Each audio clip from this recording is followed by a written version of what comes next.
salam takzim kepada semua guru besar yang pada malam hari ini berkenan hadir di acara ini, kemudian juga para senior, para kolega, dan seluruh partisipan yang tadi disampaikan oleh Bang Bahar berasal dari sejumlah aliansi yang ada dengan forum ini. Bapak-bapak, ibu-ibu hadirin sekalian yang kami hormati, saya kira kita semua sepakat bahwa beberapa waktu yang lalu kita mendadak itu mendapat sebuah berita yang tidak terlalu mengenakan ya kalau menurut saya. Kenapa? Karena pada beberapa hari yang lalu DPR itu kembali menunjukkan hegemoni superpower-nya. Jadi mereka mengesahkan RUU Kesehatan itu menjadi undang-undang. Padahal pada saat yang bersamaan begitu banyak gelombang protes ya, ada berbagai puluhan organisasi profesi, organisasi massa, bahkan termasuk Muhammadiyah yang juga meminta penundaan pengesahan undang-undang tersebut. Namun kelihatannya aksi-aksi ini tidak mereka pedulikan, dan bahkan yang terakhir itu kita tahu bahwa ada usulan dari forum guru besar yang terdiri dari hampir 200 profesor dari berbagai bidang di Indonesia yang meminta atau mengusulkan penundaan pembahasan, namun tampaknya DPR menutup mata, menutup telinga untuk hal ini. Dan saya kira ini merupakan hal yang bagi kita tidak aneh ya, karena kegandrungan seperti ini saya kira sudah sering diperlihatkan sebelumnya, termasuk pada saat mereka mengesahkan Undang-Undang KPK, kemudian Undang-Undang Cilaka. Dan memang pada waktu itu juga ada begitu banyak masukan, gelombang-gelombang protes dan sebagainya, tetapi mereka tetap jalan. Nah, terkait dengan pengesahan ini, ada beberapa catatan yang saya kira perlu kita diskusikan pada malam hari ini. Yang pertama, ada kesan bahwa DPR itu sebenarnya kalah pamor dengan Kementerian Kesehatan, kalau menurut saya. Kenapa? Karena DPR itu terlihat menutup mata terhadap apapun yang diusulkan Kementerian Kesehatan. Jadi seolah-olah Kementerian Kesehatan ini merupakan sumber dari segala sumber kebenaran. Kenapa saya mengatakan begini? Karena kita tahu bahwa pada draft awal RUU ini ada banyak pasal-pasal, ada banyak regulasi yang sebenarnya lebih menyatakan keberpihakan kepada rakyat, tetapi kemudian itu dihapuskan. Misalnya kita lihat pada draft awal itu ada alokasi mandatory spending sebesar 10%. Jadi pada waktu itu draft awalnya itu menunjukkan ada alokasi dana sebesar 10% yang dikhususkan untuk bidang kesehatan. Tetapi kemudian angka ini dihapus oleh Kementerian Kesehatan.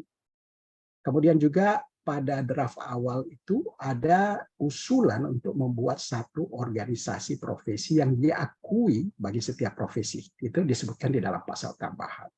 Namun kemudian Kementerian Kesehatan lewat DIN menghapus ini. Nah, demikian pula dengan ada pasal pidana. Pasal pidana yang semula itu diusulkan oleh DPR sekitar 3 tahun saja, kemudian justru diperberat oleh Kementerian Kesehatan. Nah, ini menimbulkan kesan bahwa Kementerian Kesehatan itu seolah-olah memiliki otoriti yang sangat kuat di dalam pengesahan undang-undang ini. Mereka seolah-olah menjadi segala sumber kebenaran. Padahal kalau kita tahu di luar dari Kementerian Kesehatan ada begitu banyak pemikiran-pemikiran alternatif yang muncul dari berbagai kalangan termasuk profesi dan dunia akademik. Mereka mengusulkan berbagai alternatif pemikiran tetapi tampaknya itu tidak didengarkan. Kemudian yang kedua, ada kesan bahwa DPR ini tersandra oleh kepentingan yang sangat mendesak untuk segera menggolkan undang-undang ini pada periode ini. Kenapa kita katakan ini? Karena sebenarnya kalau kita lihat urgensinya, tidak ada urgensi sama sekali untuk segera mengesahkan undang-undang ini. Mari kita melakukan hitung-hitungan ya. Hitung-hitungannya itu di dalam 6-7 bulan mendatang, tepatnya pada bulan Februari, kita sudah akan melaksanakan pemilihan umum. Draft awal undang-undang ini muncul pada sekitar bulan September-Oktober. Jadi bayangkan praktis di dalam waktu sekitar 8-9 bulan, sebuah undang-undang yang sangat vital, yang merupakan undang-undang yang menjadi payung hukum atas berbagai undang-undang yang ada, itu mereka bisa sahkan. Nah, ini bayangkan itu bisa diselesaikan di dalam waktu 7 bulan. Padahal kalau kita lihat sebenarnya urgensinya itu tidak terlalu urgen. Apalagi 9 undang-undang yang akan diganti itu kan sebenarnya tidak menunjukkan redundancy, tidak menunjukkan adanya heterogenitas yang bermasalah. Dan selama ini kita tidak mendapat laporan akan adanya konflik antara satu undang-undang itu dengan undang-undang lain. Tetapi ini sebenarnya mengisyaratkan kepada kita bahwa ada fenomena power opportunity di balik ini. Di balik ketergesa-gesaan ini ada power opportunity, yaitu pemanfaatan waktu demi kepentingan tertentu. Saya kira ini adalah catatan yang kedua. Kemudian catatan yang ketiga, barangkali ada pihak-pihak tertentu yang merasa, katakanlah kita bisa menganggap bahwa Kementerian Kesehatan atau DPR itu merasa senang dengan pengesahan ini, dan kemudian menganggap bahwa berbagai protes, berbagai ketidaksetujuan itu akan berhenti dengan disahkannya undang-undang ini. Saya kira ini merupakan asumsi yang keliru kalau kita ingin menganggap bahwa sebenarnya pengesahan undang-undang ini merupakan ending point dari protes masyarakat. Kenapa saya katakan bahwa ini keliru? Karena yang menjadi masalah di sini adalah bahwa undang-undang ini tidak disepakati, tidak disetujui oleh organisasi profesi. Kita tahu bahwa ada 5 organisasi profesi formal yang diakui di dalam undang-undang sebelumnya, yang akan menjadi ujung tombak di dalam pelaksanaan undang-undang ini, dan mereka ternyata tidak menyetujui undang-undang ini. Artinya apa? Frontliner provider yang ada ini, kalau mereka tidak setuju dengan undang-undang ini, maka undang-undang ini tidak akan bisa berjalan secara efektif dan efisien. Kira-kira bagaimana bisa berjalan efektif dan efisien kalau misalnya yang menjadi ujung tombak pelaksanaan undang-undang sendiri ini tidak setuju dengan undang-undang ini. Nah, ini saya sendiri melihat bahwa pengesahan undang-undang ini jangan diharap ini merupakan ending dari sebuah protes yang terjadi di masyarakat. Bahkan saya menduga bahwa pengesahan undang-undang ini akan memunculkan sebuah fenomena yang kita sebut sebagai reluctant compliance. Jadi reluctant compliance itu adalah kepatuhan yang dilakukan dengan rasa enggan atau keterpaksaan. Dan reluctant compliance ini sendiri akan memunculkan hal-hal yang kondisinya itu sifatnya, auranya itu akan negatif terhadap pelaksanaan undang-undang ini. Ujung-ujung reluctant compliance itu akan muncul berbagai protes dari masyarakat, akan muncul judicial review, akan terjadi disrupsi sosial, akan meredup kepercayaan masyarakat terhadap undang-undang, dan sebagainya. Bahkan ini bisa menimbulkan apa yang kita sebut sebagai polaritas dan perpecahan di kalangan organisasi profesi dan tenaga medis dan tenaga kesehatan, bahkan berpotensi untuk menyebabkan pengabaian aspek-aspek hukum. Dan bila ini terjadi, saya kira undang-undang ini alih-alih menjadi sebuah penerang, bahkan menurut saya dia bisa menjadi bumerang. Kita bersyukur pada hari ini kita bisa bertemu bersama di dalam mendiskusikan sebuah topik yang sangat penting. Dan topik ini tentu saja akan memiliki unsur yang sangat penting bagi kita.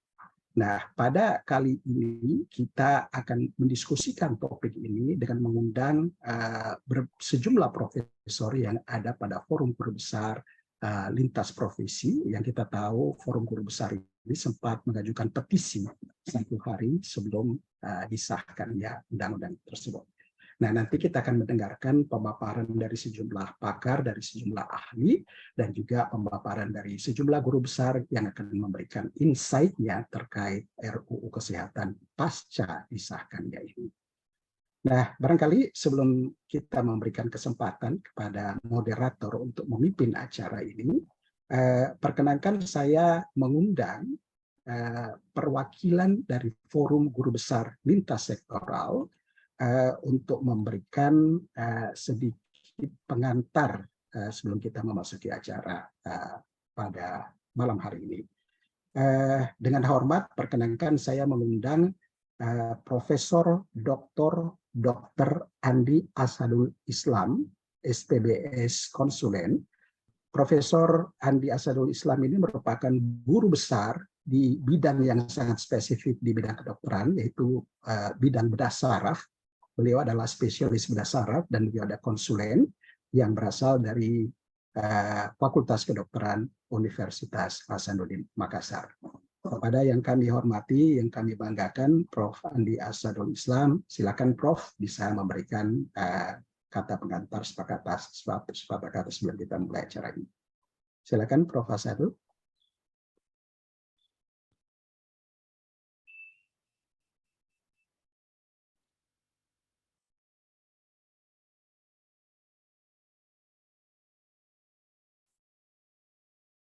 Barangkali admin bisa di Sudah masuk, sudah masuk. Sudah dibuka itunya. Udah co-host, Prof. Udah co-host. Mohon Yogi dijadikan co-host, Prof. Asadul. Udah co-host. Udah co-host, Jul. Sudah, Dok. Sudah. Tinggal buka mic, Dok.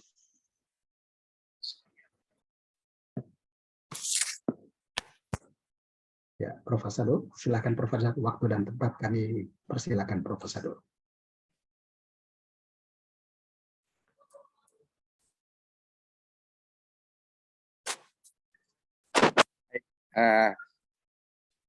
Bismillahirrahmanirrahim. Assalamualaikum warahmatullahi wabarakatuh. Selamat malam.